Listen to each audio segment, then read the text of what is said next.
Assalamualaikum warahmatullahi wabarakatuh. Perkenalkan, nama saya Muhammad Ajma Said. NIM saya 123100034. Saya dari Kaprodi PAI. Yang terhormat Ibu Inayatul Farihah MPD selaku pengampu ilmu pendidikan dan sahabat-sahabat semua yang semoga dirahmati oleh Allah Subhanahu wa taala. Amin Allahumma amin. Di sini saya akan mempresentasikan ilmu pendidikan. Monggo disimak. Materi ke-1 yaitu tentang memahami makna dan hakikat pendidikan. Makna pendidikan menurut KBBI, pendidikan adalah proses pengubahan sikap dan tata laku seseorang atau sekelompok orang dalam usaha mendewasakan manusia melalui pengajaran dan pelatihan. Hakikatnya, pendidikan adalah proses interaksi manusia yang bertujuan untuk mengembangkan potensi individu, yaitu mencakup aspek jasmani, akal, dan jiwa. Berikut adalah manfaat pendidikan, yaitu 1. Meningkatkan pengetahuan, dan yang kedua, membantu pembentukan karakter dan etika berpikir. Dan yang ketiga, membuka peluang kerja yang lebih banyak. Dan yang keempat, meningkatkan kesadaran diri dan tujuan hidup. Yaitu dengan ada tujuan atau ada istilahnya ada tujuan di masa depan. Dan yang kelima, meningkatkan kesehatan dan kesejahteraan. Dan yang keenam, meningkatkan kemampuan berpikir, yaitu berpikir secara kritis. Dan yang ketujuh, meningkatkan rasa percaya diri. Jadi kesimpulannya adalah pendidikan berperan penting dalam mengembangkan potensi diri seseorang, yaitu melalui pendidikan individu dapat menemukan dan meraih minat dan bakatnya. Tidak hanya itu, pendidikan dapat meningkatkan kualitas hidup seseorang, yaitu dengan memiliki pendidikan yang baik, individu memiliki peluang yang lebih besar, yaitu untuk mendapatkan pekerjaan yang layak dan bergaji tinggi.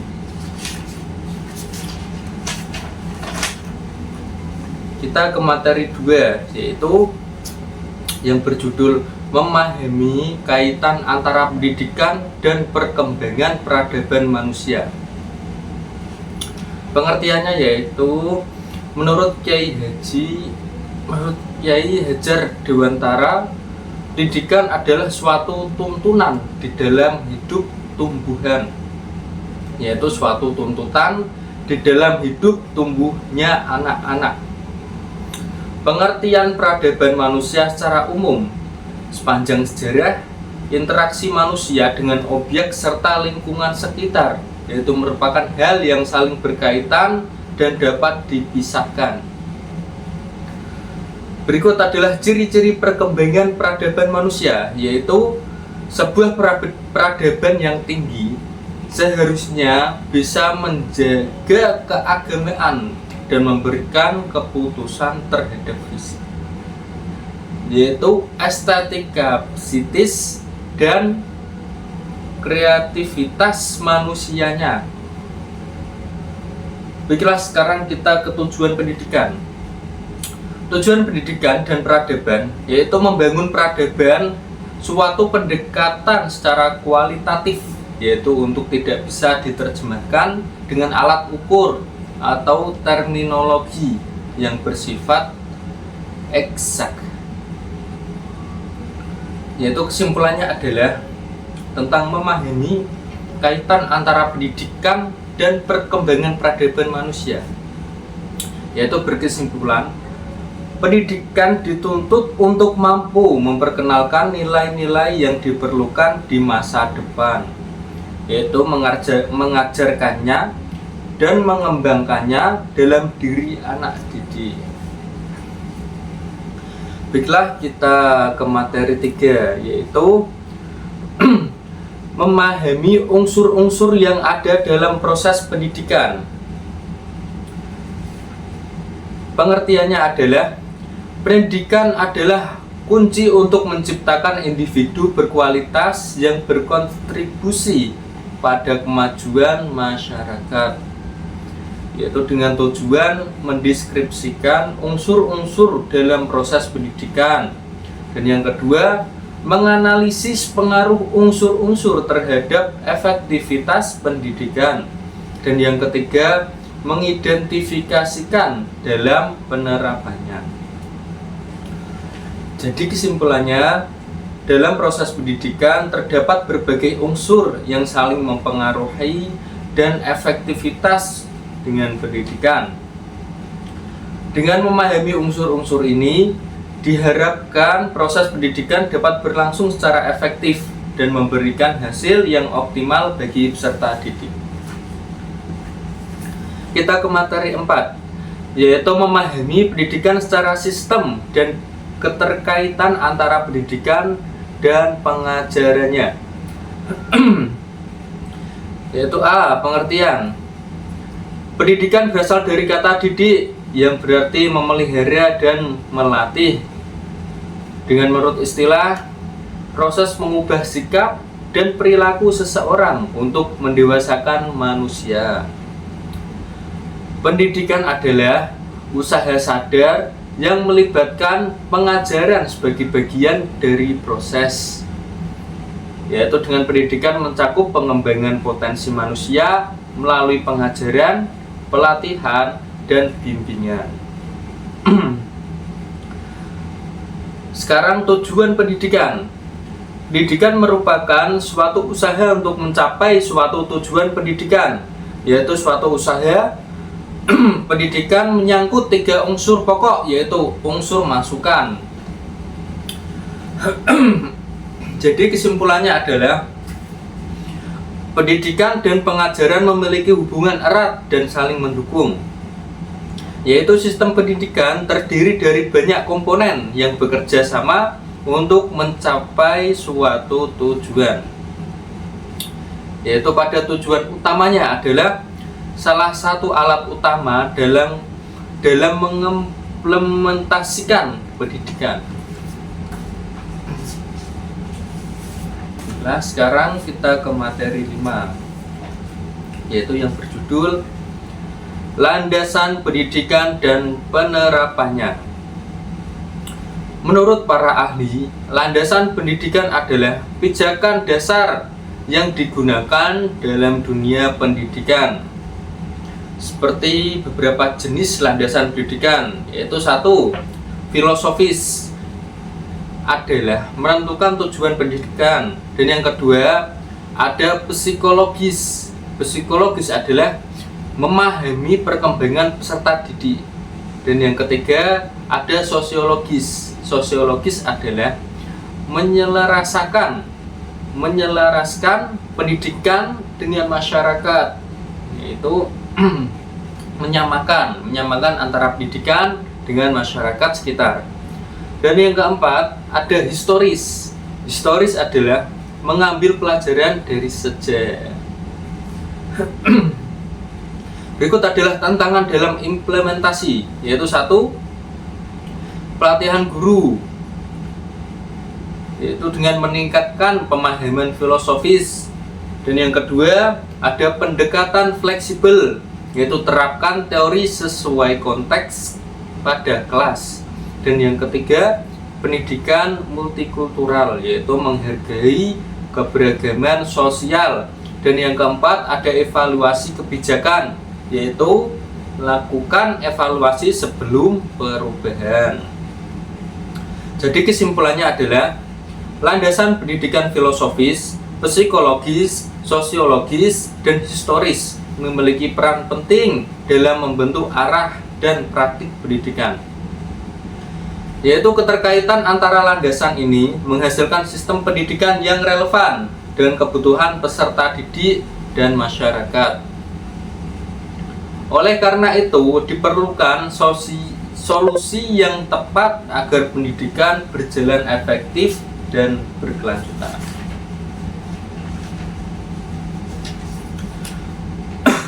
Kemudian kita ke materi 6, yaitu asas-asas pokok pendidikan dan penerapannya. Yaitu pengertiannya adalah asas pendidikan merupakan suatu kebenaran yang menjadi dasar atau tumpuan berpikir baik pada tahap perancangan maupun pelaksanaan pendidikan. Asas pendidikan dibagi menjadi 3 kelompok, yaitu 1. Asas Tutfuri atau Handayani, yaitu kegiatan belajar tidak berpusat kepada guru, akan tetapi berpusat pada peserta didik sendiri. Dapat dikatakan merupakan cikal bakal dari pendekatan atau cara belajar siswa aktif. Dan yang kedua adalah asas pendidikan seumur hidup. Implikasi dari kemajuan ilmu dan teknologi yang sangat pesat tersebut ialah seseorang dituntut untuk mau dan mampu belajar sepanjang hayat. Dan yang ketiga ada asas kemandirian dalam belajar. Dalam kegiatan belajar mengajar, mungkin dapat dikembangkan kemandirian dalam belajar itu dengan menghindari campur tangan guru. Namun guru selalu siap untuk membantu apabila diperlukan. Berikut adalah penerapan asas pendidikan, yaitu 1. Keadaan yang ditemui, dan yang kedua permasalahan yang dihadapi, dan yang ketiga ada pengembangan penerapan asas-asas pendidikan. Kita ke materi 7, yaitu lingkungan pendidikan dan memanfaatkan lingkungan pendidikan. A. Lingkungan pendidikan, yaitu kegiatan pendidikan selalu berlangsung di dalam suatu lingkungan, dapat diartikan sebagai segala sesuatu yang berada di luar dari anak. B. Fungsi lingkungan pendidikan, yaitu meliputi 1. Lingkungan pendidikan dapat menjamin kehidupan emosional peserta didik untuk tumbuh dan berkembang. Dan yang kedua, ada lingkungan pendidikan membantu peserta didik di dalam berinteraksi dengan berbagai lingkungan sekitarnya, baik lingkungan fisik maupun lingkungan sosial. Dan yang ketiga, lingkungan pendidik berfungsi sebagai wahana yang amat besar bagi perkembangan individu dan masyarakat dalam memperluas dan mempercepat usaha mencerdaskan kehidupan bangsa. Dan yang keempat, mengajarkan tingkah laku umum untuk menyeleksi serta mempersiapkan peranan-peranan tertentu dalam masyarakat. Jadi kesimpulannya adalah lingkungan pendidikan adalah tempat seseorang memperoleh pendidikan secara langsung atau tidak langsung. Lingkungan pendidikan terdiri dari lingkungan keluarga, lingkungan sekolah, dan lingkungan masyarakat. Lingkungan keluarga adalah tempat anak dilahirkan, sedangkan lingkungan sekolah adalah lingkungan kedua bagi anak di sekolah yang mendapatkan didik yang intensif. Disinilah potensi anak akan ditumpukan dan diharapkan orang tua dan masyarakat dalam mencerdaskan masyarakat. Baiklah, kita ke materi 8, yaitu pendidikan sepanjang hayat. Pengertiannya adalah prinsip pendidikan yang menyatakan bahwa pendidikan itu berlangsung seumur hidup manusia. Yaitu artinya pendidikan tidak berhenti hingga individu menjadi dewasa, tetapi tetap berlangsung sepanjang hidupnya atau sepanjang hayatnya. Tujuan pendidikan sepanjang hayat adalah di mana manusia seutuhnya dan dilaksanakan seumur hidup untuk mengembangkan potensi kepribadian manusia sesuai dengan kodrat dan hakikatnya, dan untuk menumbuhkan kesadaran bahwa proses pertumbuhan dan perkembangan kepribadian manusia bersifat hidup dan dinamis. Berikut adalah bentuk dan cara pendidikan secara hayat. Konsep belajar sepanjang hayat sering pula dikatakan sebagai belajar berkesinambungan dengan terus-menerus belajar. Seseorang tidak akan ketinggalan zaman dan dapat memperbarui pengetahuannya, yaitu proses belajar yang terdiri dalam diri seseorang yang sedang belajar langsung melalui 6 tahapan, yaitu 1. Motivasi, yang kedua perhatian dan pelajaran, dan yang ketiga menerima dan mengingat, dan yang keempat reproduksi, dan yang kelima generasionalisasi, dan yang keenam menerapkan apa yang telah diajarkan serta dengan umpan balik. Baiklah, kita ke materi 9, yaitu dengan berjudul memahami cara mengidentifikasi hakikat masalah pendidikan dan kategorisasi permasalahan pendidikan. A. Hakikat masalah pendidikan. Dengan ketidaksesuaian antara harapan dan kenyataan dalam dunia pendidikan, ini mencakup berbagai aspek seperti kualitas pengajaran, aksesibilitas, relevansi, kurikulum, fasilitas, dan kesetaraan pendidikan, serta motivasi peserta didik. Berikut ada masalah kualitas pendidikan, yaitu ada 2 faktor yang mempengaruhi kualitas pendidikan, khususnya 1. Faktor internal, dan yang kedua faktor eksternal. Yang dimaksud faktor internal adalah meliputi jajaran pendidikan seperti Departemen Pendidikan Nasional, yaitu Dinas Pendidikan Daerah dan juga sekolah. Yang kedua ada faktor eksternal, yaitu masyarakat merupakan ikon pendidikan dan merupakan tujuan dari adanya pendidikan, yaitu sebagai objek dan pendidikan. Jadi kesimpulannya adalah hakikat masalah pendidikan adalah ketidaksesuaian antara harapan dan tujuan pendidikan dengan kenyataan yang ada dalam dunia pendidik. Dan yang kedua, masalah utama pendidikan di Indonesia yaitu meliputi beberapa hal, yaitu antaranya masalah kualitas, kuantitas, efisiensi, relevansi, dan teknologi. Dan yang ketiga, masalah pendidikan di Indonesia sangat kompleks dan membutuhkan solusi yang komprehensif, yaitu pemerintah, masyarakat, dan semua pihak terkait perlu bekerja sama untuk mewujudkan pendidikan yang berkualitas. Baiklah, kita ke materi 10, yaitu memahami faktor-faktor yang mempengaruhi permasalahan pendidik di dalam masyarakat.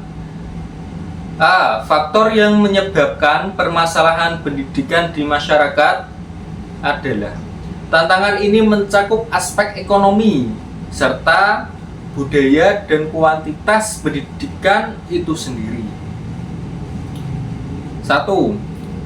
Rendahnya sarana dan prasarana, dan yang kedua menurunnya kualitas pendidik.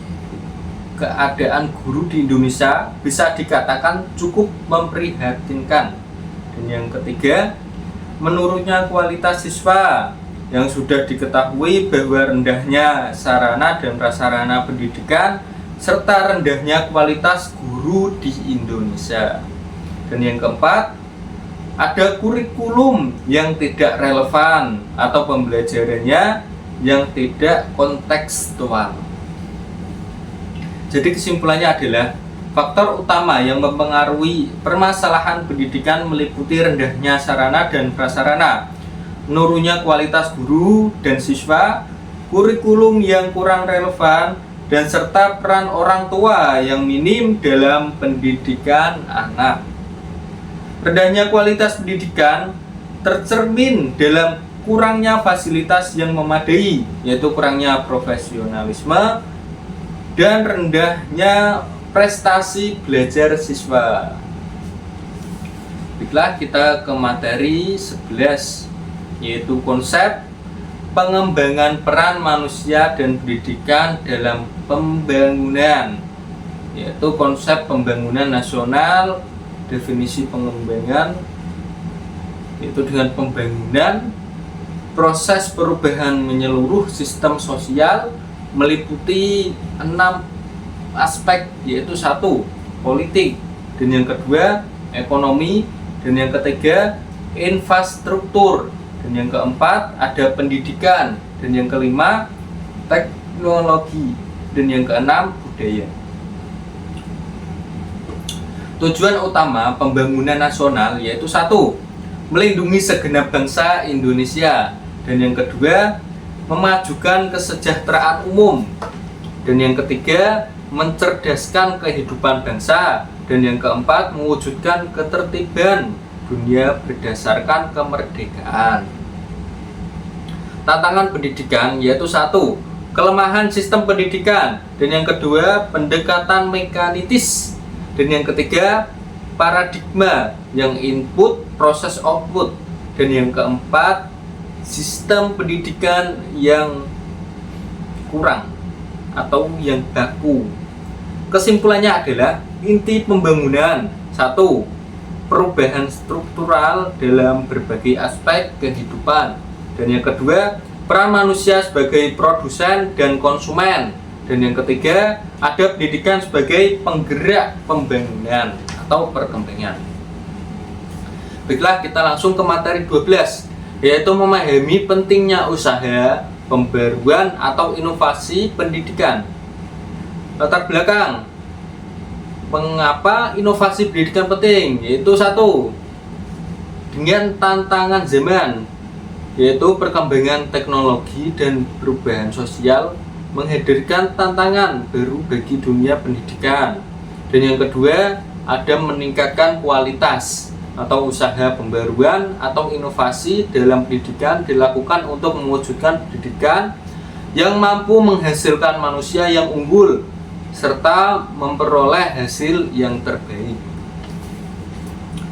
Inovasi dalam metode pembelajaran, modul, dan alam sekitar. 1. Pengajaran dengan sistem modul. Modul merupakan program pengajaran yang disusun secara sistematis, yaitu profesional dan terarah untuk digunakan oleh peserta didik. Dan yang kedua ada pengajaran alam sekitar, yaitu mendekatkan peserta didik lingkungan sekitar dengan menekankan pembelajaran langsung melalui pengalaman dan observasi. Jadi kesimpulannya adalah inovasi dalam pendidikan merupakan kunci untuk membangun pendidikan yang berkualitas dan relevan dengan kebutuhan zaman. Dengan memahami berbagai model dan upaya pembaruan, kita dapat bersama-sama memajukan pendidikan di Indonesia. Kita ke materi 13, yaitu materi akhir yang berjudul memahami cara menganalisis sistem pendidikan nasional. A. Pengertian sistem pendidikan nasional.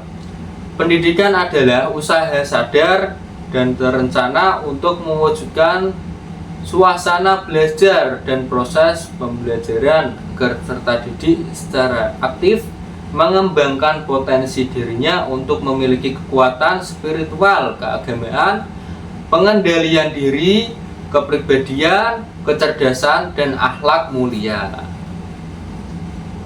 Dasar tujuan dan fungsi pendidikan nasional, yaitu tujuannya adalah untuk mengembangkan kemampuan dan membentuk watak serta peradaban bangsa yang bermartabat dalam rangka mencerdaskan kehidupan bangsa. Dan ada menganalisis sistem pendidikan nasional, yaitu 1. Mengetahui tujuan dan fungsi sistem pendidikan nasional, dan yang kedua mengetahui prinsip penyelenggaraan nasional sistem pendidikan, dan yang ketiga mengetahui visi dan misi sistem pendidikan nasional, dan yang keempat mengetahui komponen-komponen sistem pendidikan nasional. Jadi kesimpulannya adalah sistem pendidikan nasional adalah keseluruhan komponen pendidikan yang saling terkait secara terpadu untuk mencapai tujuan pendidik nasional, yaitu tujuannya untuk mengembangkan kemampuan dan membentuk watak serta peradaban bangsa yang berwatak dalam rangka mencerdaskan kehidupan bangsa. Baiklah, begitu saja presentasi dari saya. Kurang lebihnya saya minta maaf sebesar-besarnya. Assalamualaikum warahmatullahi wabarakatuh.